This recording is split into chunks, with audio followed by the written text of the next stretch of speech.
Read all about it. Get your copies while they last. Stop the presses. And now for something completely different.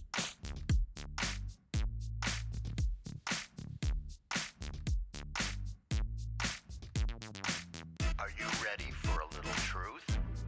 Are we not entertained? Wisdom is the proper use of knowledge and experience. There are no safe spaces here. The truth shall make you free. It's showtime! So you want the truth, but can you handle the truth? Well, here's another fine mess you've gotten us into. Now that's entertainment. Enlighten me a little. What you say is quite logical. And what did we learn? Prepare yourself for a little sensory overload. I came here for the truth. 47 years ago, stand by the roll show intro. Roll show intro in 3, 2, 1, go. This is the Craig L. Hayes Show. Hello, America. Family, friends, listeners all around this planet we call home. This is the Craig L. Hayes Show, and I am Craig L. Hayes. It is good to have you here today listening to this podcast. This is going to be a continuation of the Bill of Rights, a discussion and my opinion and insights and things that I've noticed over the years of my 62 years on this planet, and all of which spent as a citizen of the greatest country ever created by God, the United States of America. Now, we've gone through the first 8 amendments of the Constitution. Today we're going to move on to the 9th.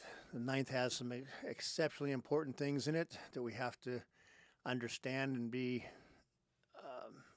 have a good understanding of, just put it that way. We're going to read it all in one section, and then we're going to go back and talk a little bit about it. It reads, excessive bail shall not be required, nor excessive fines imposed, nor cruel and unusual punishment inflicted. We've heard these terms before, especially the cruel and unusual punishment being inflicted. Let's start, though, at the beginning. Excessive bail be required. Why? Why do we have this amendment in here? Well, it's all very simple. Remember, a governor acting as an authority underneath the king, King George at the time, could impose whatever kind of sentence they wanted on you, put you in prison while they just did their discovery, their search for evidence, whatever they want to do, and they could just put you in there, not even give you bail, not even have a chance of getting out to do earn an income, earn an income for your family, earn a living, pay the bills, and then eventually that would probably send you into debt, and then the king would have you thrown in jail for debtor's prison until you got the debt paid. Well, how do you pay your debt if you're in jail? That's part of this process also, why we have this in here, excessive bail. I know someone personally who did commit a crime, admits to it, and it was for about $400,000, embezzled some money. The judge decided to set the bail at $500,000, meaning that even to get out and try to make a living, someone had to put up 15% of that money, about $60,000. Well, needless to say, no one had that kind of money, so that person stayed in jail the whole time while the court proceedings were going on for almost 3 years, sat there. By the time his Sixth Amendment, Seventh Amendment, all these rights that he has, got around to having a speedy trial. No speedy trial there. He gets there and is found guilty because he asked for a trial jury, even though he already knew he was guilty. He wanted to exercise, remember this, exercise his rights to a jury trial as specified in other constitutional amendments.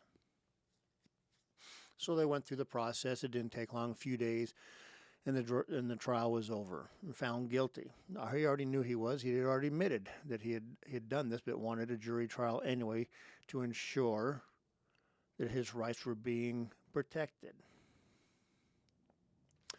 The judge at sentencing said, yep, you have a right to a jury trial. You have a right, you exercised your rights as specified in the Constitution.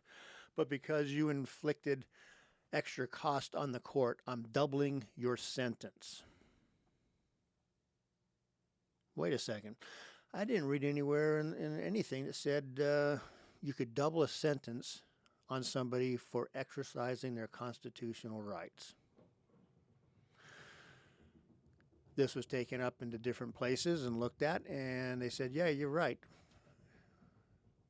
It is unconstitutional what it was done to you, but we're not going to do anything about it. This is the system that we're dealing with today. Your rights are violated. They're acknowledged they're violated, but they say, tough, we don't care, deal with it. Evil and corrupt judges, prosecutors, lawyers are bringing this nation down. But anyways, back to this Ninth Amendment. I mean, Eighth Amendment. Sorry, people. Sorry, my bad. Eighth Amendment, excessive bail. We can't impose bail on people that they cannot any way, shape, or form. Sometimes you can get out on your own recognizance, promising you're going to show up, and sometimes your bail is denied. Now, murderers, child molesters, stuff like that, where there's already plenty of evidence and they're just getting things prepped, I think you should be in jail. People who have committed violent crimes, we should be careful about letting them out on bail. People who do minor things or do commit felonies but don't harm anybody physically, we should be careful with on how we impose bail on them. Let's look at the next part. Nor excessive fines imposed. Oh, wow. What have we seen in the news lately that somebody who never really committed any crime, that there was no real crime involved on a civil suit side, was fined $400 million for nothing because the judge was literally a wacky, mentally deranged, appointed judge? This is the America we live in, especially where Democrats, evil Democrat Party appointed judge, prosecutors, are in power. And don't you dare stand up against any Democrat in those cities or in those states.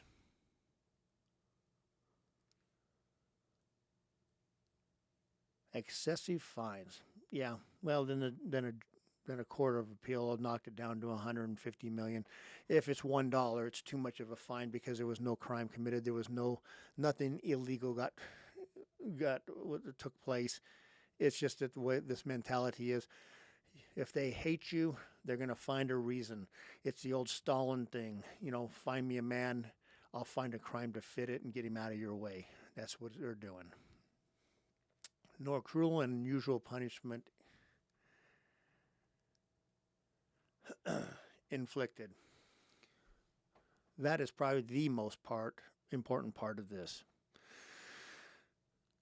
When you're found guilty of a crime, we have decided over the years that for capital cases such as murder, that if you committed that act, that you needed to lose your life also. Then the Supreme Court said, no, actually that's cruel and unusual punishment. I don't know how it's cruel and unusual punishment to take the life of somebody after due process, after their rights had been protected, after everything had been done for the defendant that was never done for the victim. A criminal takes the life of somebody. He doesn't care about their rights. He doesn't care about anything. He just wants to do what he wants to do.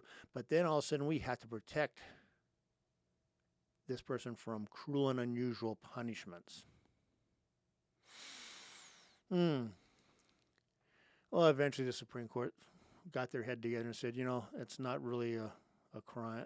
It doesn't go against the Constitution to execute people who have committed heinous crimes. In Florida now, we're seeing that the legislature there has passed a law that if you have sexually assaulted a child, a minor, that you can get the death penalty. Oh, what a great idea. I don't think we use the death penalty enough on a lot of cases, number one. Number two, I don't think we punish people for the crimes they should commit and sit on death row for 30 years while you go through appeals. To me, it'd be like 6 months. We're going to go through the appeal process, and as soon as it's done, it goes to a judge, a tribunal who reviews everything before they send it up to a Supreme Court of that state to review it, to make sure that everything was done correctly and that the defendant's rights were protected. Remember, they still have rights. They took the rights away from their victims without even a second thought. But we still, if we're going to take and exercise the Constitution and the laws of the land, we have to protect their rights in inflicting any form of punishment. So, I think within 6 months it should be all wrapped up and done. And then you should lose your life. I bet you that would be more of a, impediment for people doing heinous crimes. It was back at one time in this country where if you committed a crime, murdered somebody or such, you basically met the hangman or the firing squad within a few weeks to a month. Now, was that a deterrent? In some ways it is. Well, at least it deterred that person from ever doing it again. It deterred that heinous crime from ever being committed again on somebody. But there are a lot of things we've decided to change within these laws. And I don't have a problem with changing things and amending the Constitution, but doing it with the first thing always in mind, to following the Constitution. Always follow the Constitution. Exercise your rights. And don't let anybody infringe or violate them. And the first way you do that is to know your rights. So, with that being said, that is the 8th Amendment to the Constitution of the United States. This is the Craig L. Hayes Show, and I am Craig L. Hayes. Looking forward to the 9th and 10th Amendments coming up shortly. Until then, we'll see you later.